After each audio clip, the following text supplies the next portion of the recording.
Chapter 1. Here is James Henry Trotter when he was about 4 years old. Up until this time, he had a happy life, living peaceably with his mother and father in a beautiful house beside the sea.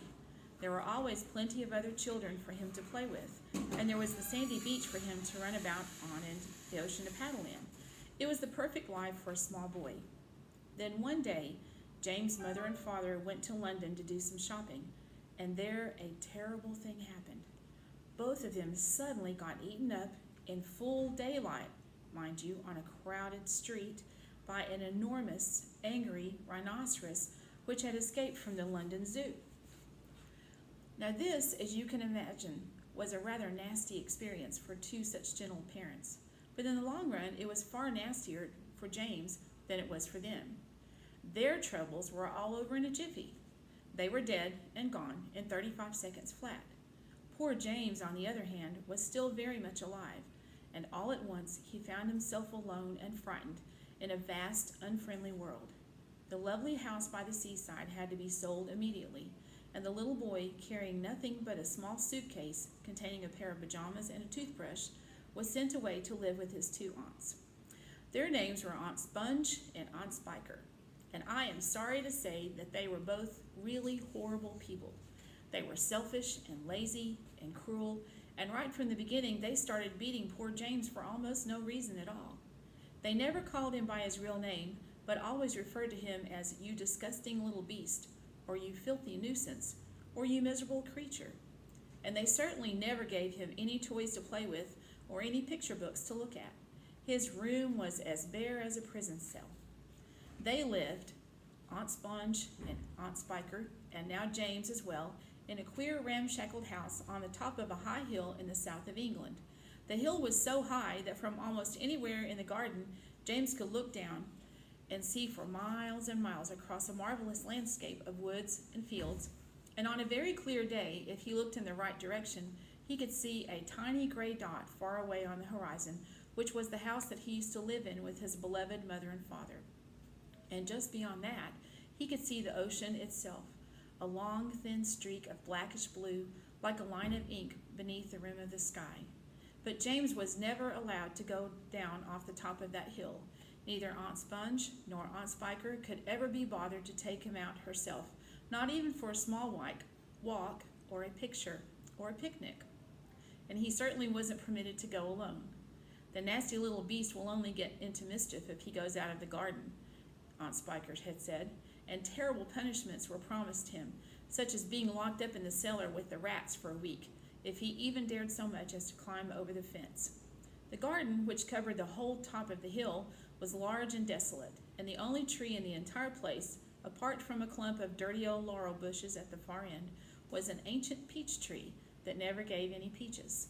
There was no swing, no seesaw, no sand pit, and no other children were ever invited to come up the hill and play with poor James.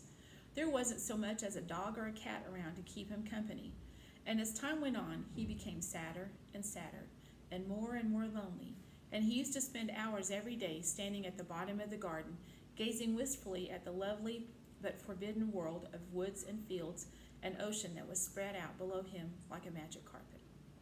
Chapter 2. Here is James Henry Trotter after he had been living with his aunts for 3 whole years, which is when this story really begins. For now, there came a morning when something rather peculiar happened to him, and this thing, which as I say was only rather peculiar, soon caused a second thing to happen, which was very peculiar. And then the very peculiar thing, in its own turn, caused a really fantastically peculiar thing to occur.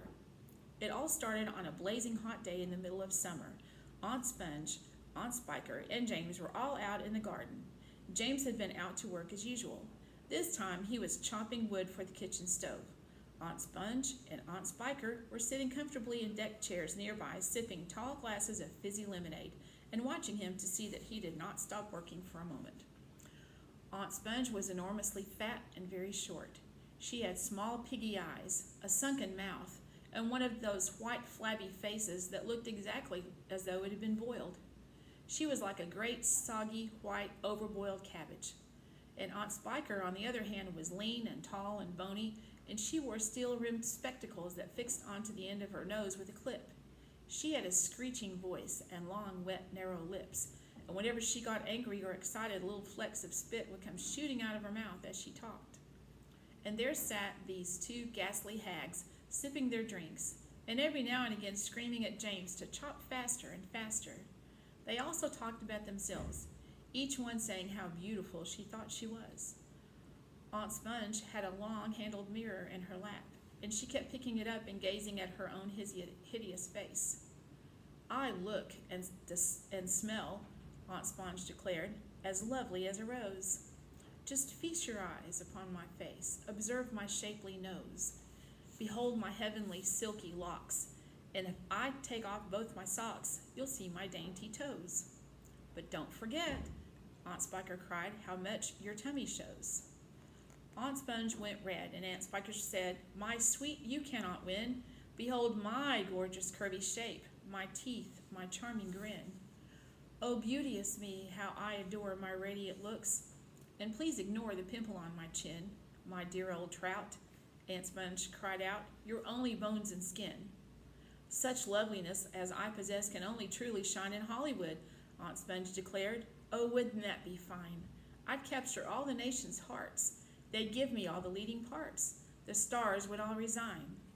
I think you'd make," Aunt Spiker said, "a lovely Frankenstein." Poor James was still slaving away at the chopping block. The heat was terrible. He was sweating all over. His arm was aching. The chopper was a large, blunt thing, far too heavy for a small boy to use. And as he worked, James began thinking about all the other children in the world and what they might be doing at this moment. Some would be riding tricycles in their gardens. Some would be walking in cool woods and picking bunches of wild flowers. And all the little friends whom he used to know would be down by the seaside, playing in the wet sand and splashing around in the water. Great tears began oozing out of James' eyes and rolling down his cheeks. He stopped working and leaned against the chopping block, overwhelmed by his own unhappiness. "What's the matter with you?" Aunt Spike screeched, glaring at him over the top of her steel spectacles. James began to cry. "Stop that immediately and get on with your work, you nasty little beast," Aunt Sponge ordered. "Oh, Auntie Sponge," James cried out, "and Auntie Spiker, couldn't we all please just for once go down to the seaside on the bus? It isn't very far, and I feel so hot and awful and lonely." "Why, you lazy good-for-nothing brute," Aunt Spiker shouted. "Beat him," cried Aunt Sponge. "I certainly will," Aunt Spiker snapped. She glared at James, and James looked back at her with large frightened eyes. "I shall beat you later on in the day when I don't feel so hot," she said. "And now get out of my sight, you disgusting little worm, and give me some peace." James turned and ran. He ran off as fast as he could to the far end of the garden and hid himself behind that clump of dirty old laurel bushes that we mentioned earlier on. Then he covered his face with his hands and began to cry and cry.